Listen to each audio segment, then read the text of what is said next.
Hello and welcome to Travel Cats. On this episode, we're going to talk about something a little different. It still involves traveling, but not the kind of traveling that we've been accustomed to in the previous videos. This one's a little different. And this is a long video, and it's more like a movie or a documentary about our relationship with an old vintage Airstream. And let's start the story. All right, so in our previous videos, you've probably seen us jump on a plane and fly to Europe. But we don't always fly to other countries. We travel domestically in the United States as well. Sometimes we rent a car, a van, or a truck and drive long distances. We live in South Florida, so sometimes it takes us 8 hours or so just to drive out of Florida. And then sometimes we fly. We fly quite a bit domestically. However, years ago, I thought I would be interested in doing some travel trailer traveling in a travel trailer. And so I bought an old 1969 Airstream Ambassador. It's a 29-foot long travel trailer that you would pull behind a truck. And I thought I would buy a fixer-upper so that we could customize it and make it, personalize it. And I found one locally. It was about 50 miles away from my house, and I answered ad on a messenger app. And I went and looked at it, and it was perfect. It was, we bought the thing for, I think, if I remember right, we bought it for $12,000. And it was a usable trailer at that point, but it needed some work. And we started the project slowly. It was just a pet project, something really small. And then about a year after we had bought it and started tinkering with it, I was doing minor cosmetic changes, as you'll see in the video. It kind of snowballed into a bigger project. But the pandemic, the global pandemic came, and there was a lot of places that were shut down. And we lived in an area where we were not working for an extended period of time. So we decided we would pour our, energy into rebuilding this vintage Airstream. So that's what we did. And the video is about our experience with the build out, the remodeling, the repairing, the design, and ultimately the selling of the RV. And so in the video, there are going to be some shots of the interior. My wife, Claudette, did the interior design. She sourced out all of the materials, the design, and we agreed upon them. And I did all of the actual work, the hands-on stuff.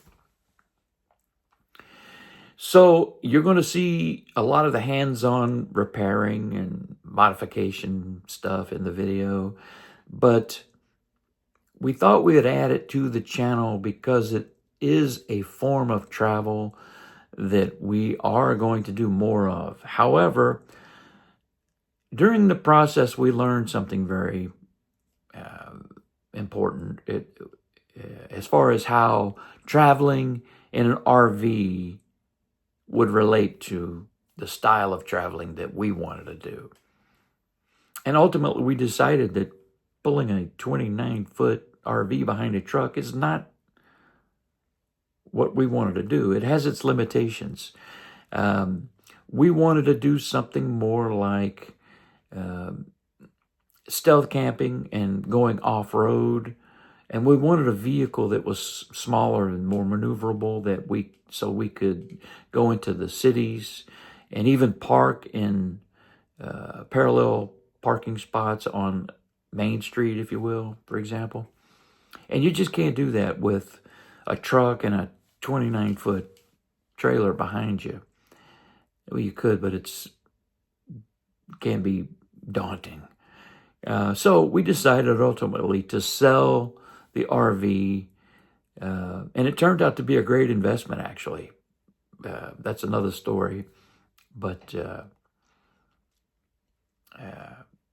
it turned out to be a wonder. We bought the thing for $12,000, I think. At this point, we used the proceeds to invest into another project, and I think that $12,000 has turned into a little over $250,000 at this point.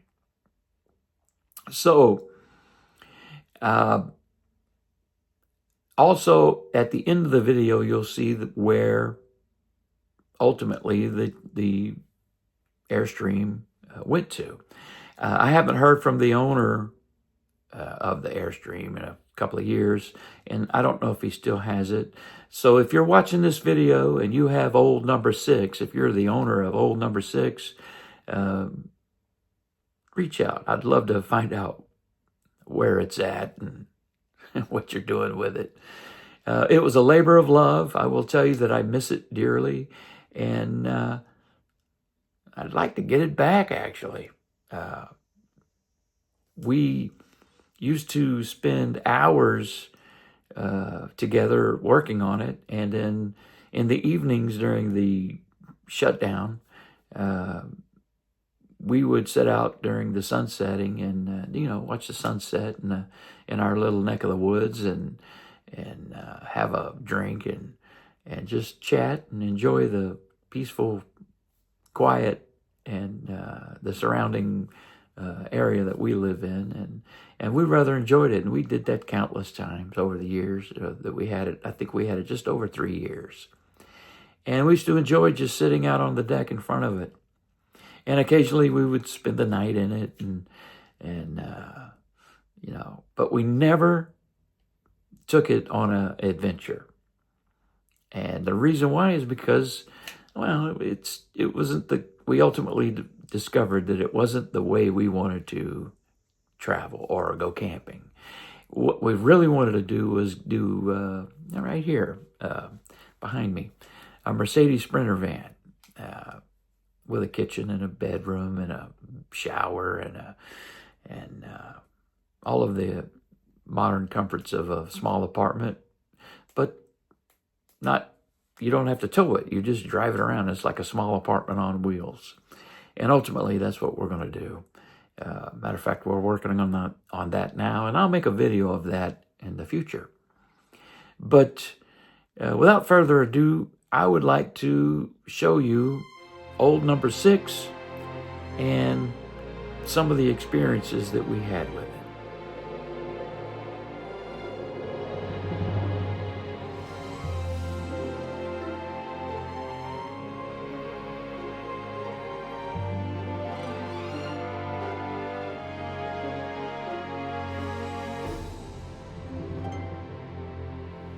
Hey guys, it's Mooney, and I just wanted to take advantage of this cool sunny day here in South Florida to give you a tour of old number 6. It's a 1969 Airstream Ambassador that I have recently refreshed and restored. And why do I call it old number 6? Well, stay tuned to the end of the video to find out. Without further ado, let me introduce you. This is a 29-foot Airstream Ambassador from 1969 that I have restored. And it was not a frame-off restoration because it was in great shape. Minimal surface rust, minimal subfloor rot, and most of it is original.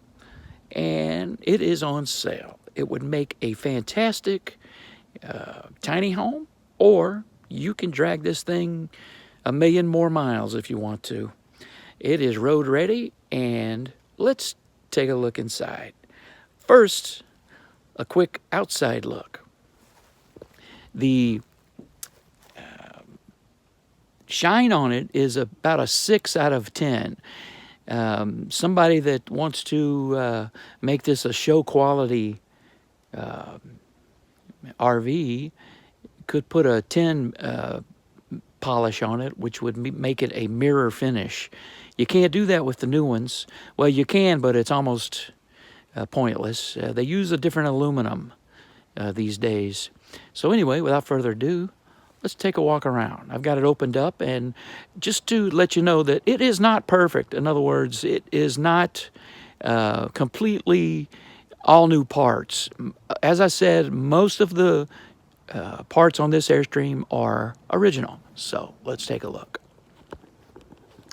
That is a new updated aluminum bumper, rear bumper, which also acts as a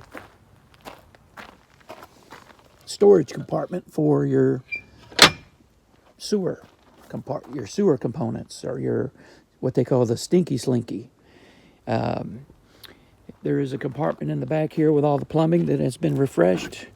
It also acts as a storage. The storage compartment on this side is for the wheel chocks, jacks, chains, winches, other things that you may need for getting unstuck or towing or blocking at your campsite. I've got the windows open. The windows are all functional.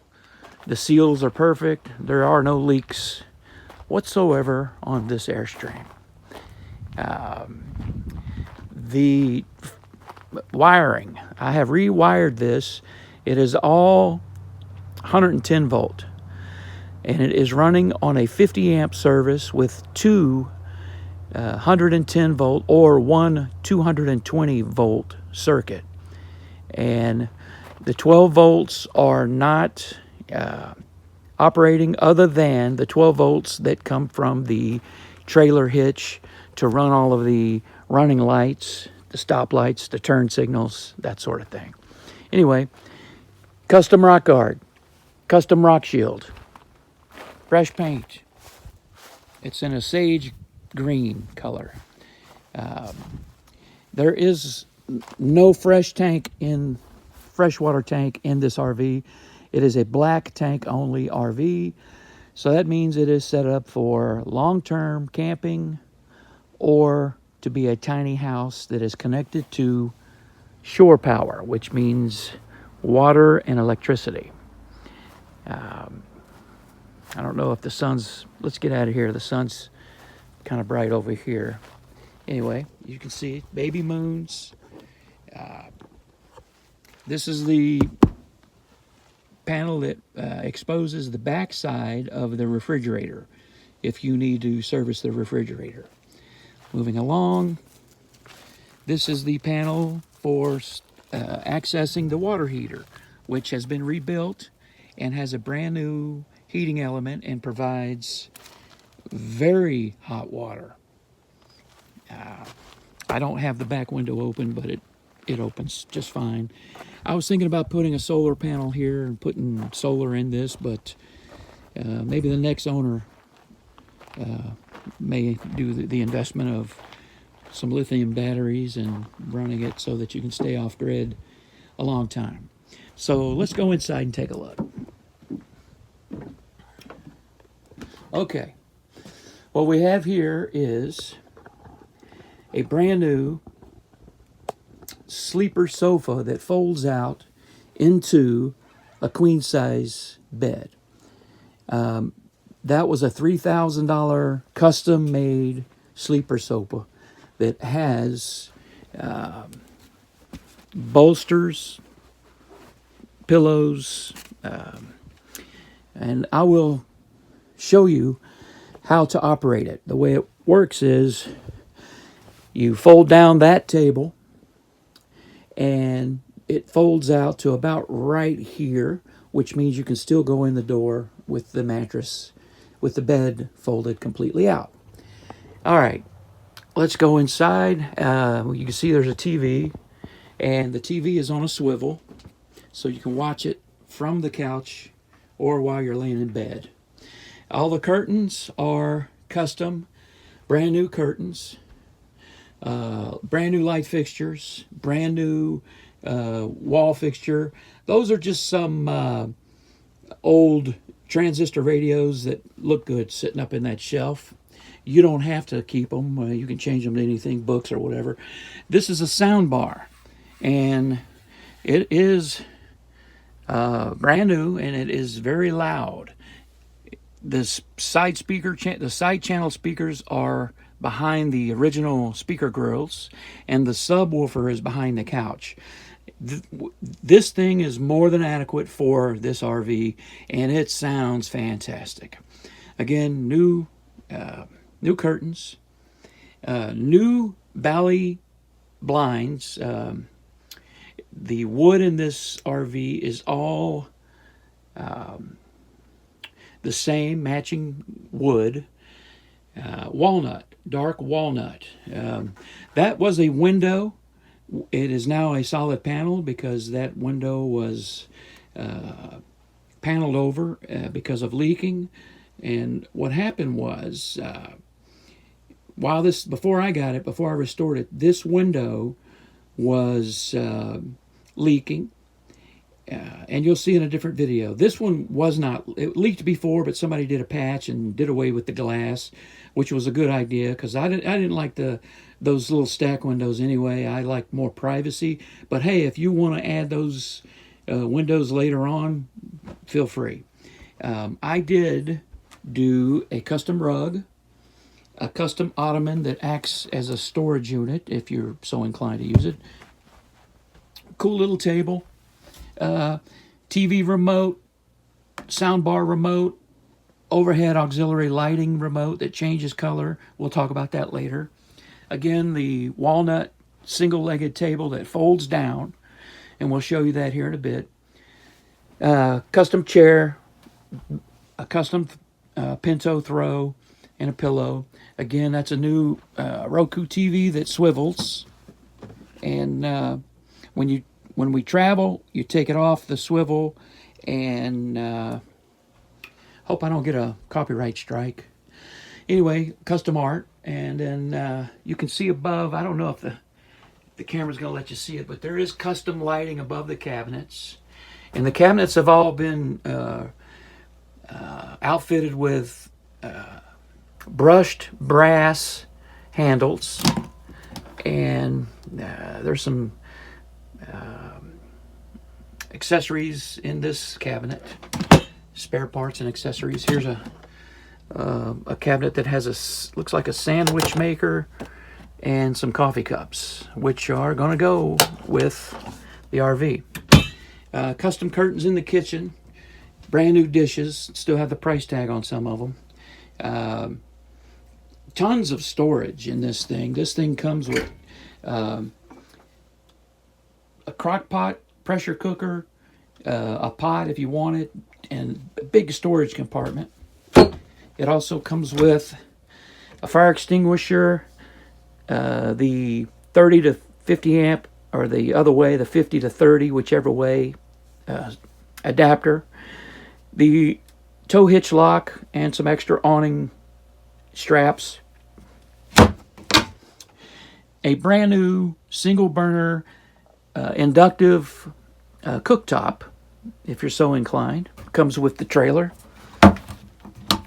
and so forth and so on. It just everything you see comes with the trailer. Okay. Refrigerator, nice and cold. Freezer up top, cold down at the bottom. Brand new, never before used microwave. Paperwork is inside. This was a brand new toaster oven, paperwork inside. Little accessory, a little coffee press. What else? Overhead cabinets. There's the information for the sound bar. Some more dishes, and looks like a mosquito lamp. If you're inclined to keep them, they're yours. Oh, this light right here is a cool feature. You don't have to touch a switch. All you have to do is reach with your hand into the area where you're going to open the microwave, and the light will activate. You don't have to touch. And now that I said it, there we go.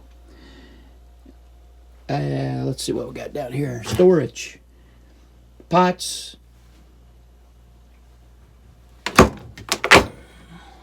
Wheel chocks.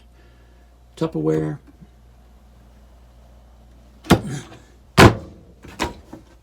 Broom closet. If you want to make it a broom closet, there's your broom closet. Okay. My favorite area, the bar. Okay. It's a nice little bar area. Everything comes with, it's got the wall decorations, the lamp, the Bluetooth stereo, all of the martini stuff. It comes with, believe it or not, it comes with the original bins for storage from 1969. So you put your dishes and such. And then here, in this bottom bin, we've got these old Christmas, well, they don't have to be for Christmas. Some people leave them up on their awning. You just clip them on your awning, and you string Christmas lights. They plug right into the holes on the top. There's Airstreams, there's pink flamingos, palm trees, Barretts. So if you're in Florida, you're ready to go. You got a heater.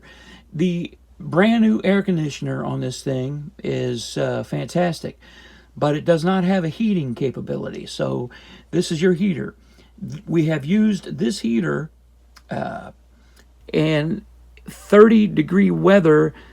This heater will keep this entire RV quite toasty.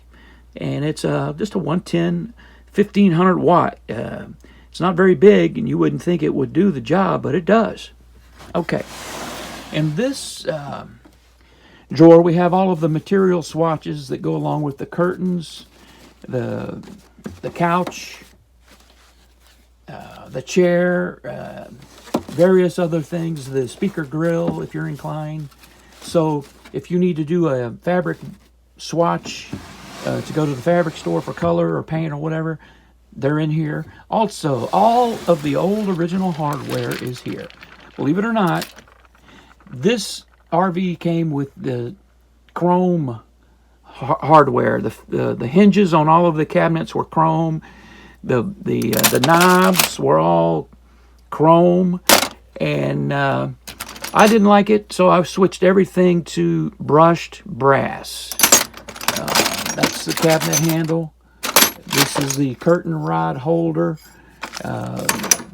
Everything that you may think you might want to need to bring to the hardware. Here's a spare hinge for the gold.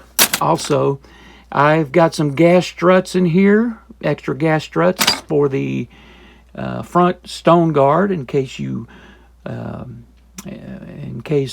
something happens. They don't last long. You only get about 2 or 3 years out of gas struts on cars and trucks and such, but especially if they're exposed outside in the heat and cold. So anyway, here's some spares. You just clip them on. That's all there is to it. Anyway, this is an extra cable for that lamp I showed you that in the kitchen. So anyway, there's your junk drawer, so to speak, with all of the spare parts that you might need, and then some. Or you can just toss them in the garbage for all I care. If you buy this thing and you don't want this junk drawer, move this junk into a holding bin at your house or your home base or whatever, and store it however you like. But anyway, there it all is. All right, let's move on. Let's take a look up here. What's up here? It's a lot of overhead storage. There is a swatch of the wallpaper. And if you look, you can see the old original paper. The gold trim. The walnut wood in the cabinet. So that's the original. Anyway, here's some spare if you need to do a patch, or if you just want to bring this for a color change at the hardware store or something. There's your extra bit of wallpaper. All right, back here, what do we got? We've got, all right, tons of storage.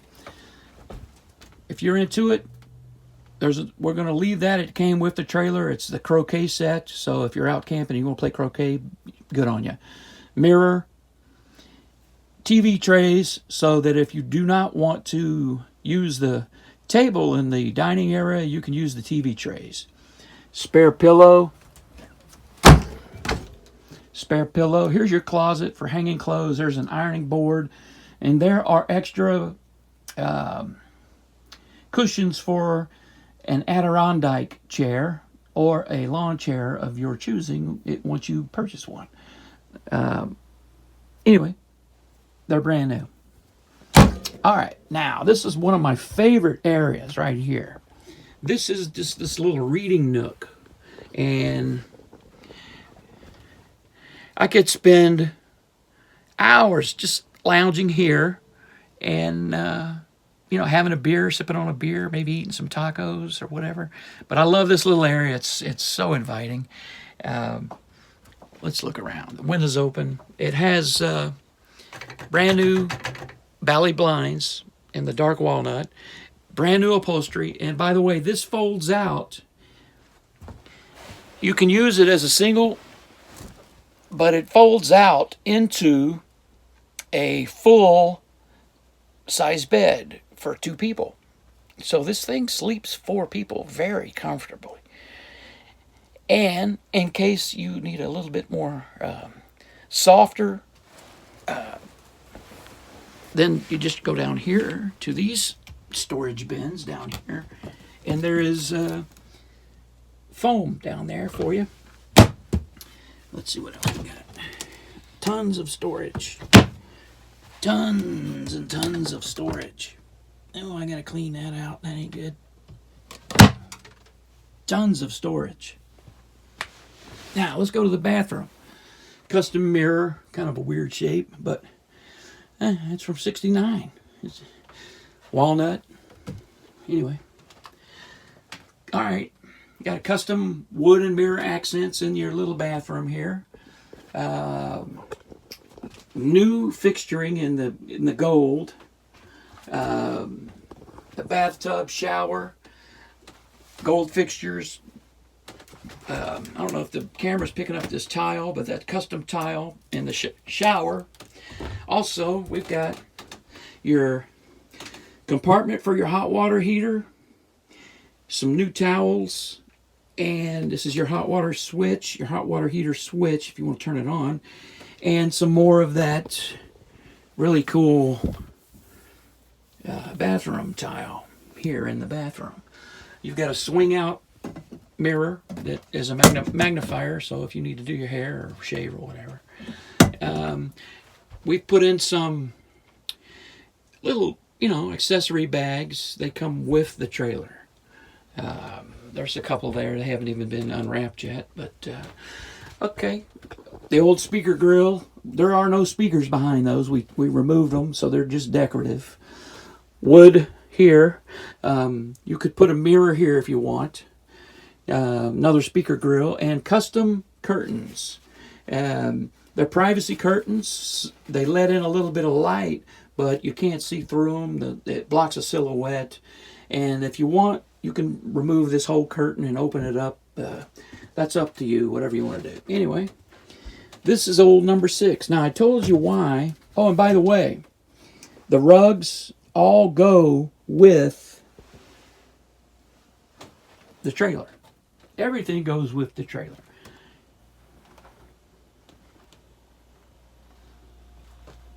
Now, why do we call it old number 6?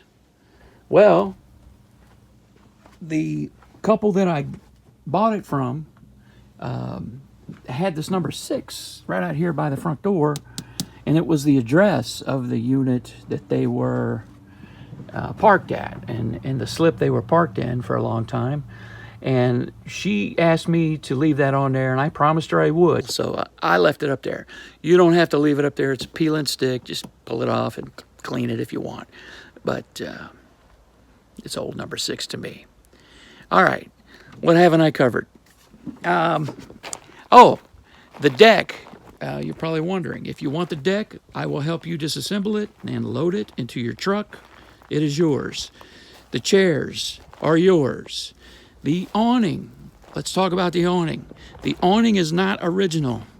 As I showed you, as I will show you later on in the video, this awning is of my own creation. It's much sturdier than the original awning that attaches to the trailer full time. This one, when you disassemble it, it comes apart and the support rods go on top of the trailer and you just bungee them down. It's very simple, and if you purchase this, I will be more than happy to show you how to do it. Taking this awning down takes approximately 5 minutes. Putting it up takes about 3 minutes. I know that sounds weird, but for some reason it's easier to install it than it is to take it off. So I will tell you that this thing has been up in 35 mile an hour wind gusts, and it is fine. I have not taken this I haven't taken this awning off maybe one day in 3 years, and so that should tell you that this is a long-term awning, and I can show you how to operate it. Anyway, this is a tour of the Airstream, and I will talk to you about things like at the end of the video what I've done. I have, let me set this camera down. I have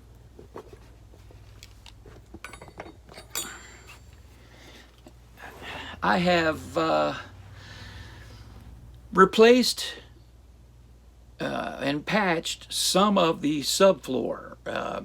This little window over here and the one over here on this other side of the living area, they were leaking when I got it, and subsequently the water would intrude inside and drip down the interior wall, and it would it would end up on the wooden subfloor under the linoleum, or in the case of before I put the flooring down, it was carpet. It would get down there, and it rotted out about 6 or 8 inches of subfloor.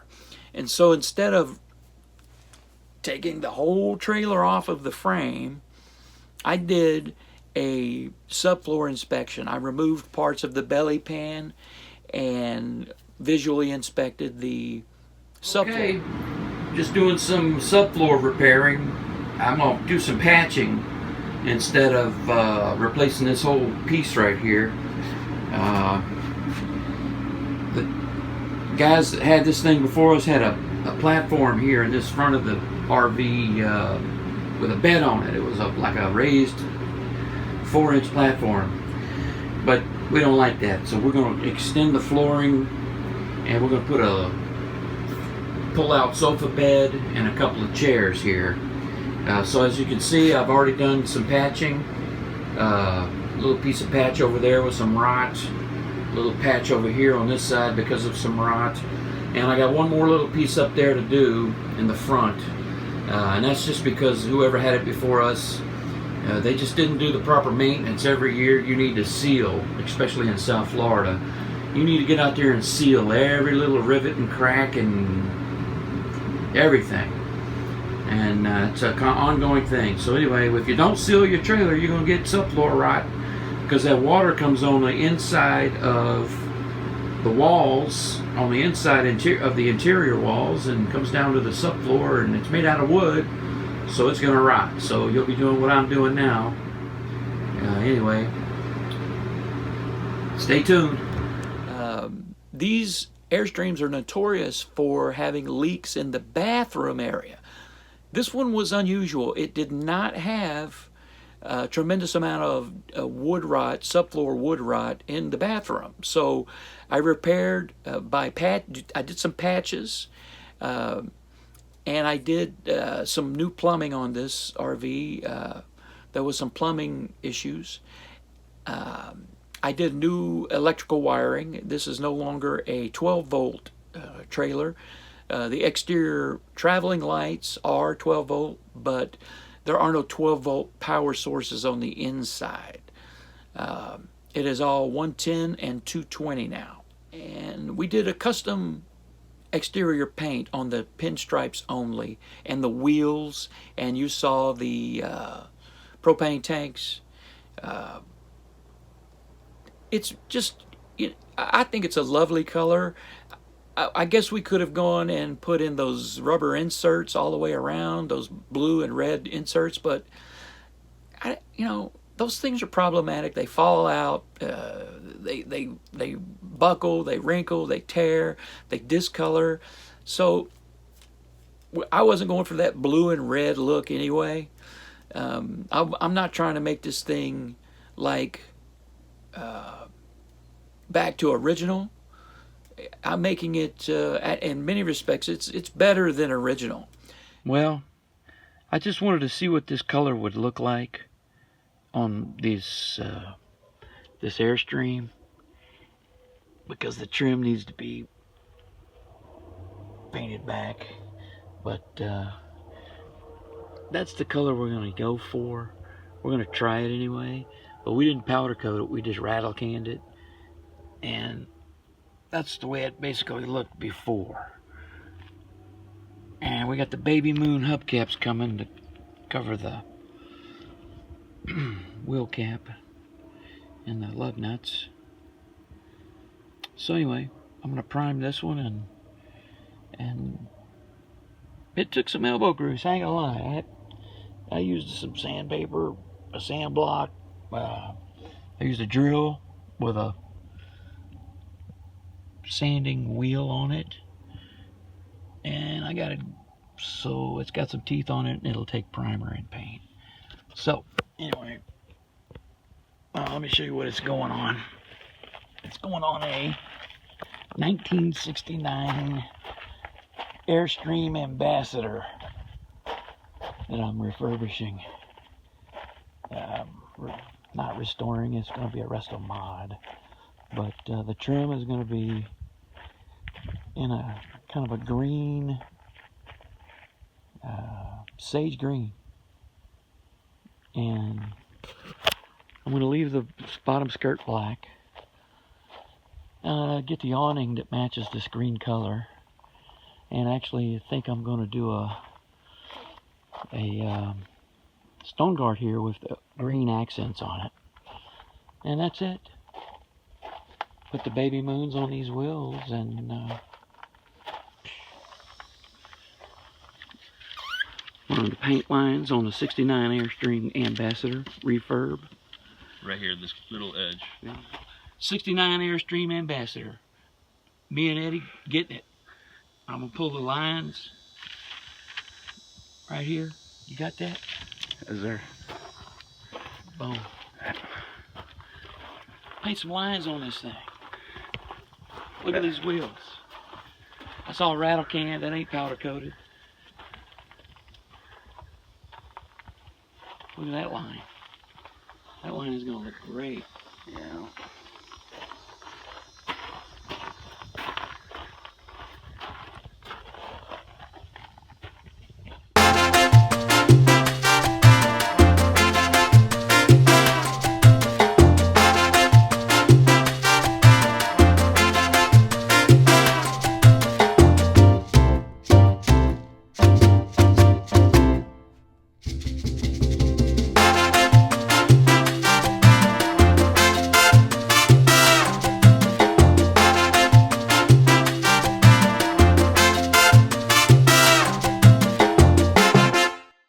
Okay.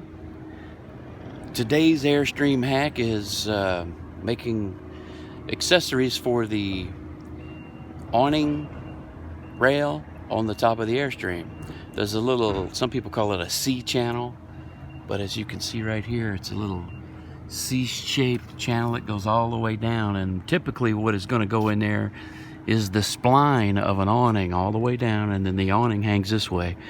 Well, I don't want to spend $3,000, $5,000 on a new awning on this old thing, because probably not going to use the awning that much. So what I'm going to use is a tarp, and instead of putting a spline all the way down there, I'm just going to hook the eyelets of a tarp up to one of these. I'm going to fab up some more of these, and I'll go through that process. But essentially all this is a stainless steel threaded rod, piece of it anyway, a stainless steel washer with a hole in it, obviously, because we're going to put the hook of a tarp through that hole, and it just goes in here like this. Okay, and you can slide it and position it anywhere and put any number of these, well, 6 or 8 or 10 or 12 of them, or how many you want, and you can position those anywhere down that C channel all the way down the side, and you can hook your tarp in here, and then the tarp obviously will hang out over here like this, and provide some protection from your party, I guess. Anyway, I'm gonna go weld up some more of these. Okay, essentially all I'm using to make that little thing is a piece of threaded rod, stainless steel, and take off the stainless steel washer, and we're gonna weld them right along here. But since that's a curved surface, what we need to do is make that a straight surface. Now you could cut a surface off with a hacksaw, but what I prefer to do is so that there's more meat on there to weld to. All I'm doing is taking a washer, putting it in a vise, and taking a hammer and knocking it over so that there's, I'll show you what I mean. Tap it over.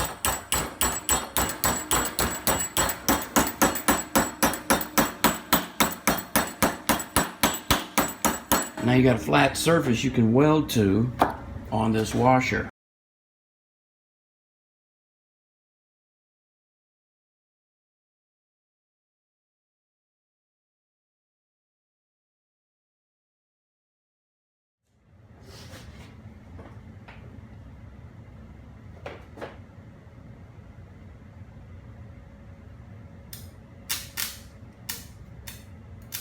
Okay, as you can see, I did 6. I put 6 of them up here, and you can slide them, you can adjust them anywhere along the track you want. You know, this way. Slide it back this way a little bit if you need to. And anyway, you hook a tarp hook right there, and then you put all of those, you know, you slide them into position however far down. I'm going to put this one way down at the far end of the track at the very end, 25 feet away, and then order a tarp, and then I'll show you that. Okay, the way this whole thing works is I've used some pipe for the risers, what I call the legs, this one, and then I've used some hurricane fencing posts made out of aluminum for the cross member that ties the 2 risers together. The tarp is connected with just a carabiner or any kind of hook, and I put an eye bolt through this pipe, and I've capped it off. Now the tarp is held on by these little guys, these little bungees, the tarp bungees. Let me show you what those are. Let me get out of the sun here. Alright, so up on the top there, we use a bunch of these. You simply just thread them through those stainless steel washers that I welded that are in the C channel, and you run it through the eyelet of the tarp all the way across the top. And then if you want, you can use these tarp clamps for various things, to hang lamps and stuff off the tarp if you want. And then of course these are nice to have as well. Anyway, the way it works is you connect it up on that C channel through the eyelets of the tarp, and this tarp cost about $100, maybe $150, and it runs, well, the entire length of the C channel. Now, the connector, I have simply bolted it through the pipe, screwed it into the pipe with a self-tapping screw, and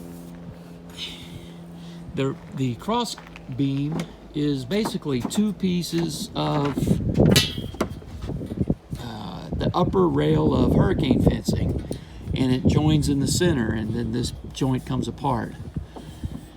And taking this whole thing down literally takes 5 minutes if you're going slow.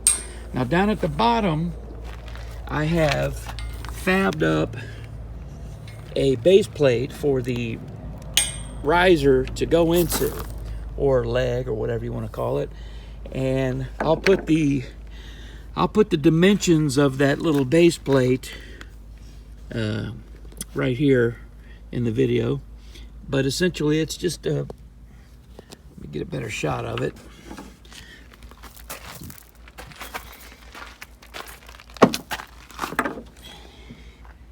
You get it? You see how that works? Now, to give you an idea of how sturdy this is, I have left this up in tropical storm. No hurricanes yet, but knock wood, but I've left it the awning up during tropical storms, and it does flap around, but it, you know, it's pretty sturdy, whereas the original awning would have been ripped off. The wind would have just taken it right off. This has some play to it. I wish it was a little windier so you could see, but this has a little bounce and flex to it. So when it does get windy, it kind of flexes with the wind. Now, I guess you could say, well, why didn't you put the original one back on?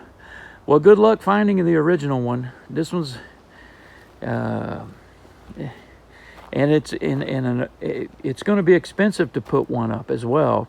And I guess I could have put one of those awnings on where you just push a button and the awning retracts, or has a wind sensor on it that retracts on its own.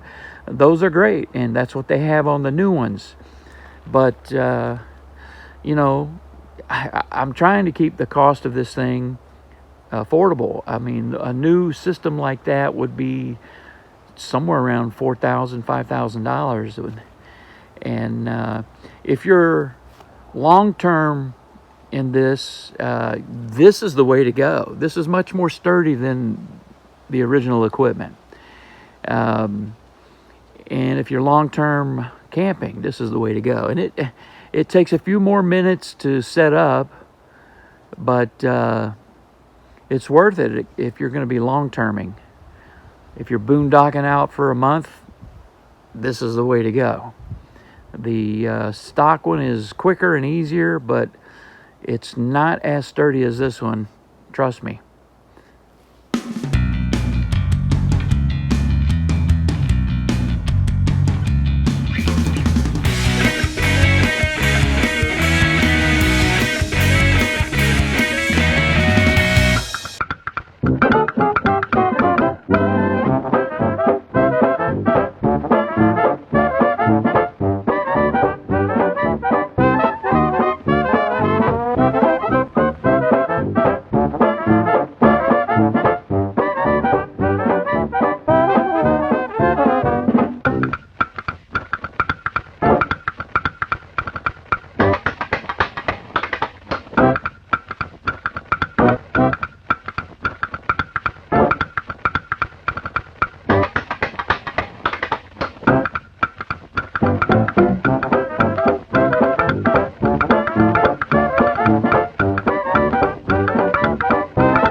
Okay, we're going to try to do a repair on the exterior of the Airstream 69 Ambassador.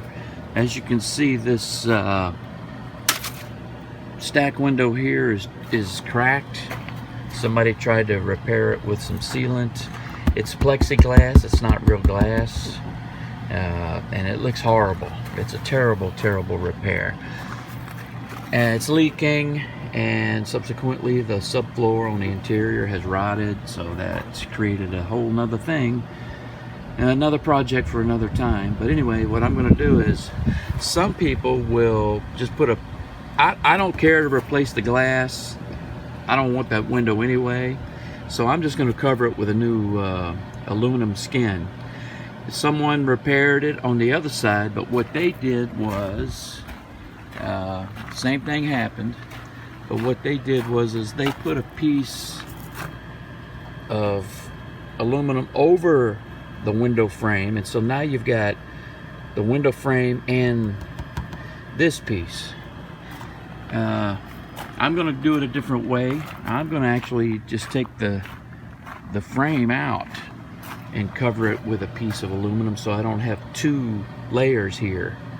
That just means more to caulk, or more to seal, and more that could possibly leak or go wrong.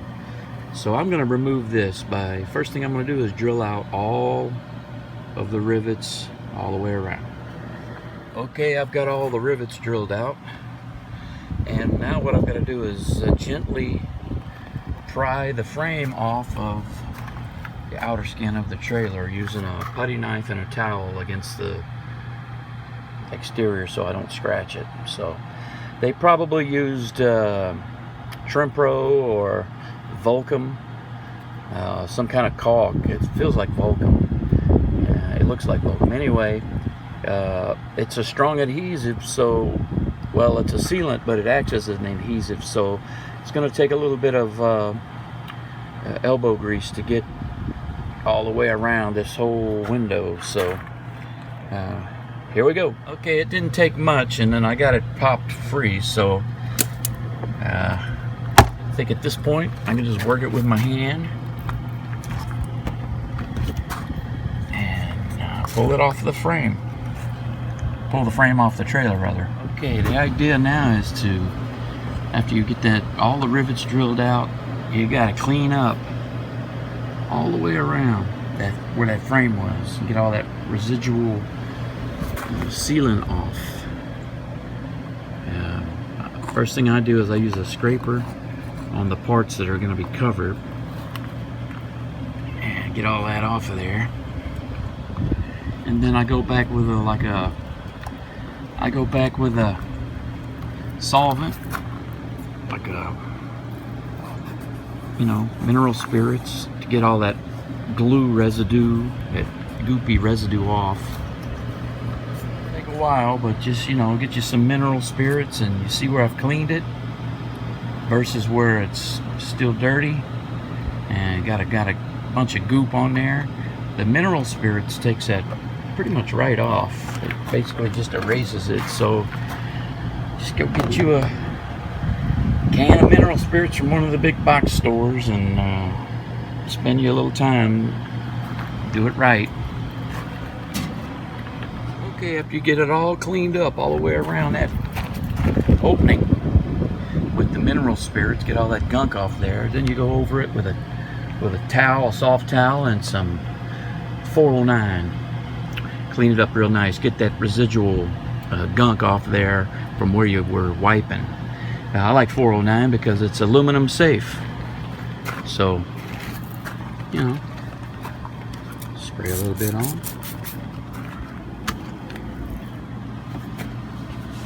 Clean it off. Make it nice. Just go all the way around now. Okay, as you can see, we've got a new piece of aluminum we're going to use as a patch, but we need to make a template.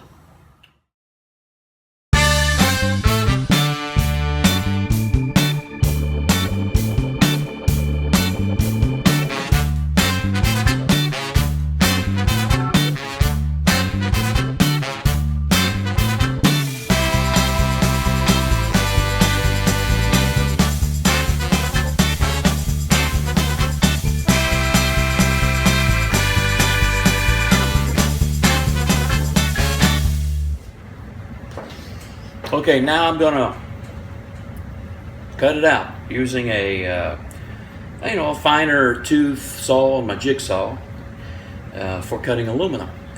After we cut that, then we're going to go around the edge and burr the edge and smooth it and sand it and make it a rounded edge. I'll show you what I mean when we're done cutting this.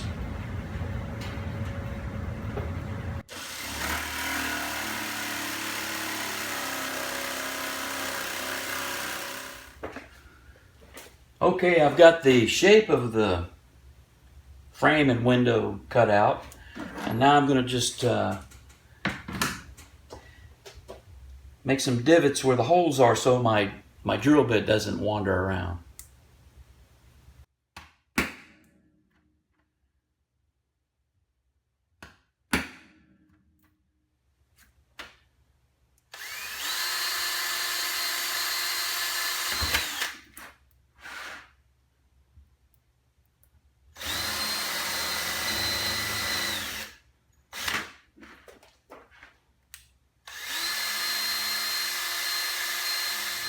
Okay, I've got my replacement skin cut out. All the holes are drilled, and now what I'm going to do is just take a piece of sanding block and maybe a little finer grain sandpaper after this, and go around the edges and the back side of the holes, not the front side, just the edges, as a flat technique. Now there's machines that'll do this, but I do everything the hard way because I'm poor, and I was a musician for most of my life, so and I'm not a great one. So apparently I'm doing all this shit myself. So there you go.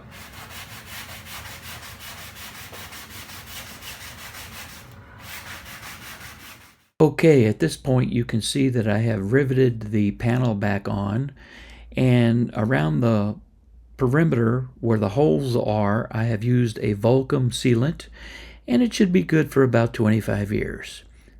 And on the inside, I just used wood paneling.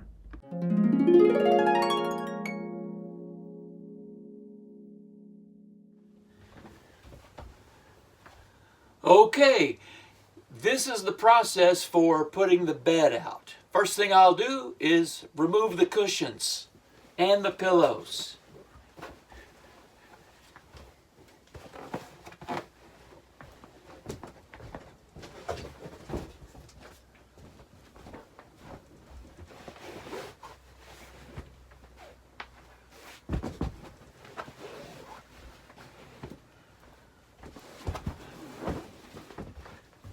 And if you're sleeping just in this bed only, you can put all of the cushions and furniture on top of the back bed.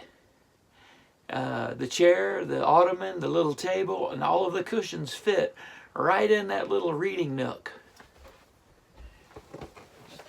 These pillows you're going to keep. Now the next thing I'm going to do is fold down this little table. Take the leg off of it, and then you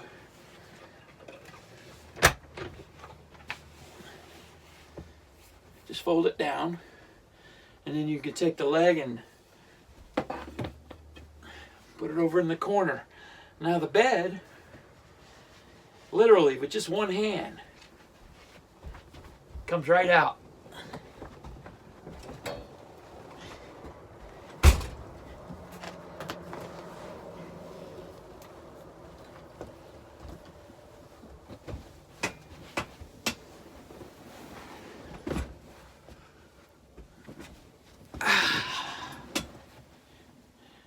Queen size memory foam.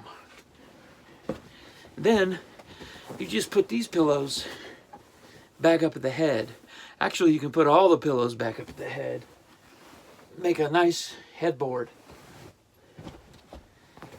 Or use them to sleep on. Anyway, and it's just as easy to put back. You still have plenty of room to get in and out of the door.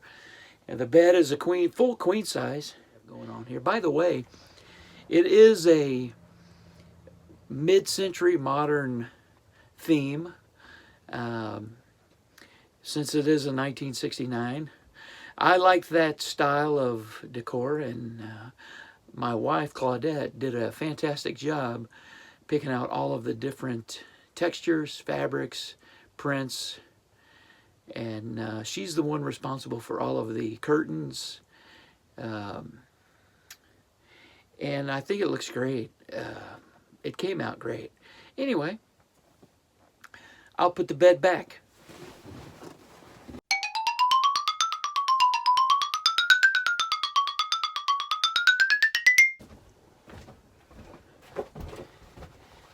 And by the way, these little roll bolster pillows were $100 a piece.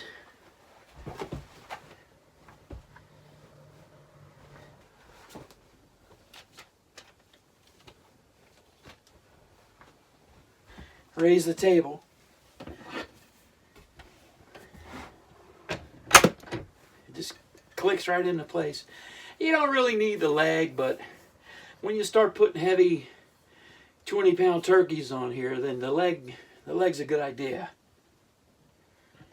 And it just pops into a little groove in the bottom, and probably would support, I don't know, 200 pounds maybe. I could probably I'm not gonna stand on it, but you could.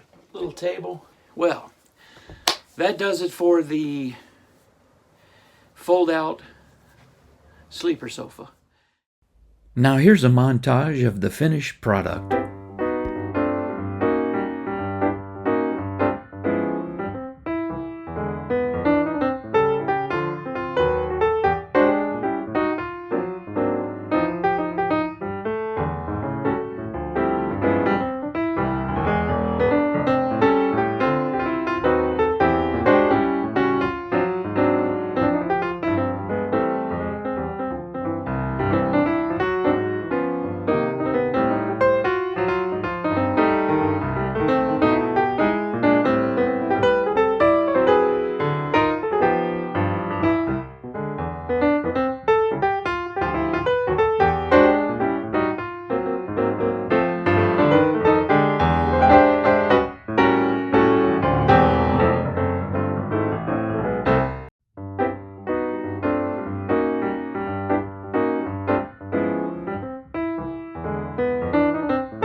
Well, our experience with old number 6 was actually fantastic. We learned a few things. We learned that we're a good team. My wife and I work well together. When we set our minds to a goal, we executed this project, and the outcome was, in our opinion, fantastic. We like the interior, the exterior. We like the whole concept of the mid-century modern decor. It's a little bit on the colorful and crazy side, but that's us, and we thought it really turned out well. What else did we learn? We learned that, well, over time, your goals and ambitions and hopes and dreams may change. You may learn that pulling a 29-foot trailer isn't really what you want to do. However, just sitting out on the deck in front of it and watching the sun go down, talking and just enjoying the peace of our neighborhood, was more than satisfying. And that's why, in a way, we kind of wish we had it back. It was nice to just stay in the Airstream out in the back and watch a movie and pop some corn. And it was like a little mini vacation in our own backyard. So, thank you for watching this episode of Travel Cats. Just to let you know what happened, you can see right here, well, the new owner is pulling old number 6 down the driveway and down the road, and that's the last time I saw it. A couple of years later, I got a photograph out of nowhere, and the buyer had set it up as a Airbnb around a swimming pool area down in Key Largo, and apparently it worked out pretty well for old number 6. It looks like a lovely spot. He did call me about a year ago, and he asked if I wanted it back. And, it was tempting. I almost bought it. I almost said yes. And so I think he sold it. So if by some crazy coincidence you own number 6 and you're seeing this video, please reach out. I would love to find out what's going on with old number 6. Ladies and gentlemen, thanks for watching this episode. If you would consider giving us a thumbs up, hitting that subscribe tab, and ticking that little bell for future updates, we would appreciate it, and you would be helping us grow the channel. This has been Travel Cats, and thank you for watching. Travel Cats.